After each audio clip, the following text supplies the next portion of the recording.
अस्सलाम वालेकुम। आज हम अपनी 10th क्लास की पेयरिंग स्कीम को डिस्कस करेंगे। आज हम इंग्लिश की पेयरिंग स्कीम को डिस्कस करेंगे।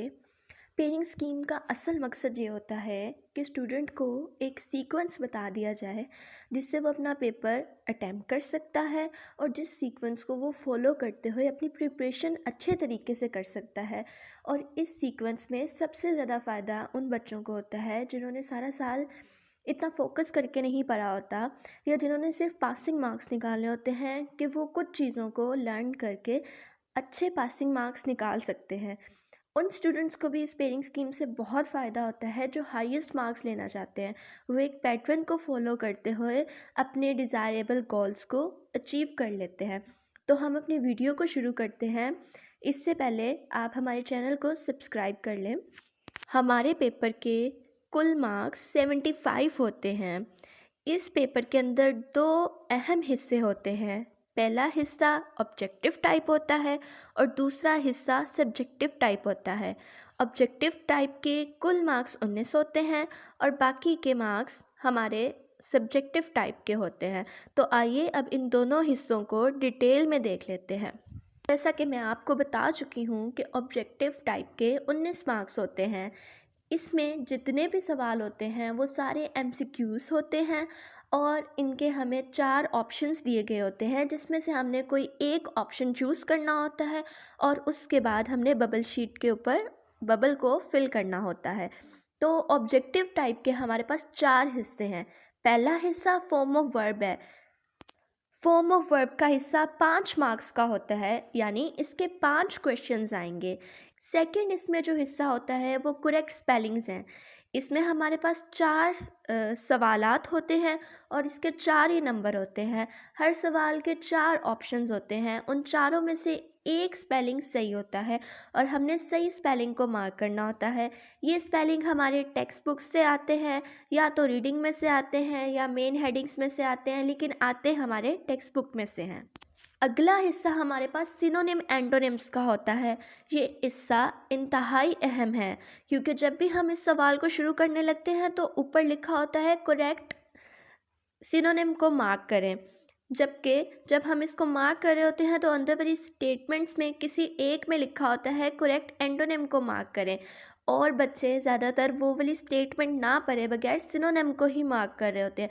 तो आपने इस बात को ख़याल में रखना है कि जो क्वेश्चन लिखा हुआ है, अ, जैसे हमारे पास इसमें पार्ट 1 2 3 इस क्वेश्चन के अंडर आ रहा है, उसकी पूरी स्टेटमेंट को हमने पढ़ के मार्क करना है। और इसके भी 5 सवालात होते हैं और 5 ही मार्क्स होते हैं।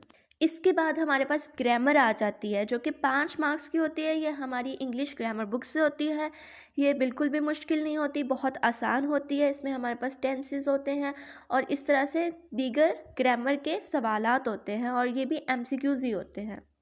अब हम अपने सब्जेक्टिव पार्ट को डिस्कस करते हैं।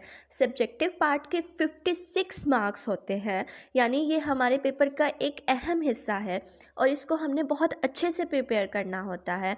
आगे चल के मैं ये भी बताऊंगी कि किस तरह से आप थोड़ी चीज़ों को याद करके अपने पासिंग मार्क्स निकाल सकते हैं। लेकिन अभी हम अपने सब्जेक्टिव पार्ट के पहले क्वेश्चन को देखते हैं जो शॉर्ट क्वेश्चन आंसर्स है।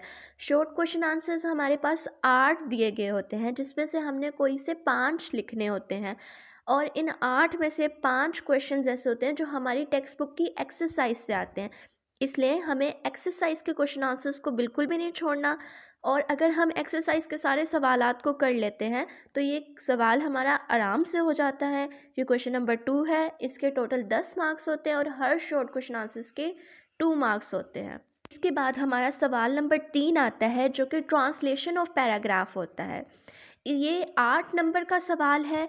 इसमें हमें अपनी किताब में से कोई भी इंग्लिश का पैराग्राफ कहीं से भी दिया जाता है और हमने उसे उर्दू में ट्रांसलेट करना होता है।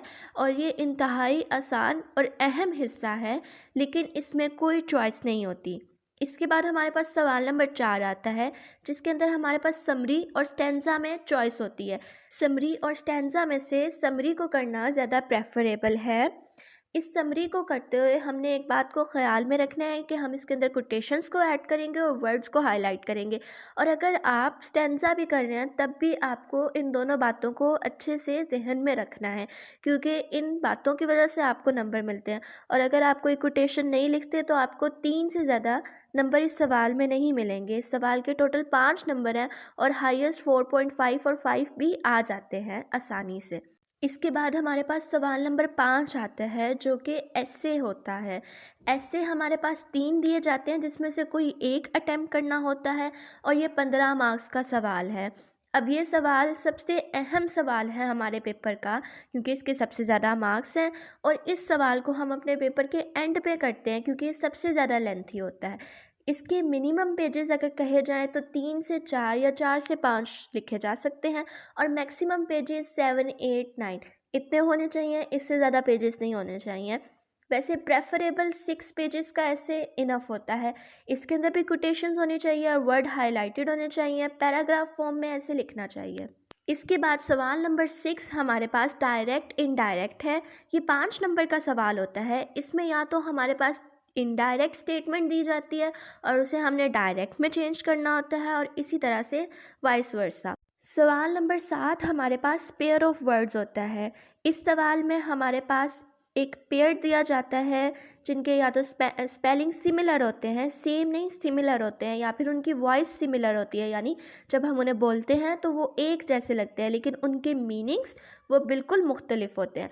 तो हमने इसमें 8 में से 5 पेयर ऑफ वर्ड्स अटैम्प्ट करने होते हैं और उनका मीनिंग और उनका एक एक सेंटेंस बनाना होता है।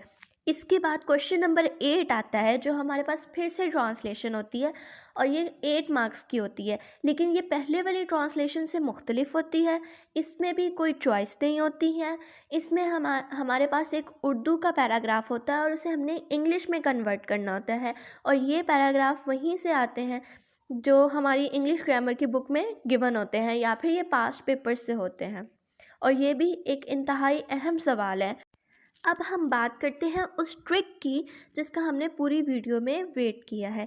ये वो ट्रिक है जिससे आप आसानी से पासिंग मार्क्स भी ले सकते हैं और जो स्टूडेंट हाईएस्ट मार्क्स लेना चाहते हैं उनके लिए भी ये ट्रिक बहुत आसान होती है। इस ट्रिक के अंदर आप इसको प्रिपरेशन के अंदर भी फॉलो कर सकते हैं और इसको पेपर अटेम्प्ट करते हुए भी फॉलो कर सकते हैं।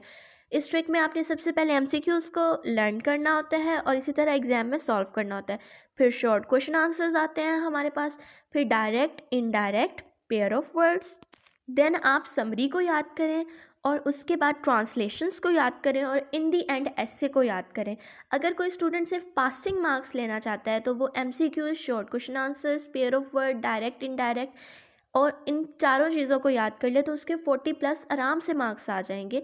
लेकिन इन चारों चीज़ों को बहुत अच्छे से याद करना है कि इनमें आपका एक नंबर भी ना कटे। If you like the video then press the bell icon and subscribe the channel. Thank you.